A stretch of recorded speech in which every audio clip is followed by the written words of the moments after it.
దేశంలో అక్రమ వలసదారుల సంఖ్య గణనీయంగా పెరుగుతుందని కొన్ని సర్వేలు చెప్తున్నాయి. ఇకనైనా భారతీయులు, అందులోనూ హిందువులు త్వరగా మేలుకోకపోతే మైనారిటీ వర్గాలుగా మారే ప్రమాదం ఉంది. దీన్ని కంట్రోల్ చేయడానికి ప్రధాని మోదీ డెమోగ్రాఫిక్ మిషన్ అనే దాని మీద దృష్టి పెట్టారు.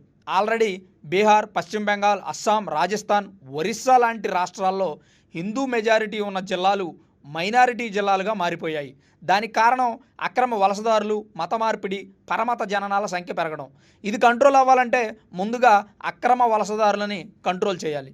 దానికోసం తీసుకొచ్చిందే demographic machine.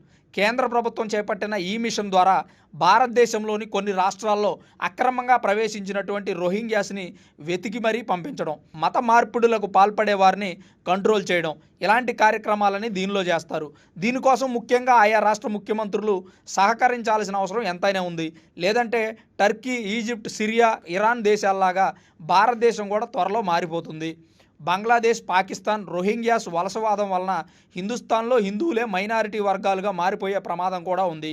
Marwadis go back అనడం కాదు, రోహింగ్యాస్ గో బ్యాక్ అనండి. మిత్రులారా, తస్మాత్ జాగ్రత్త.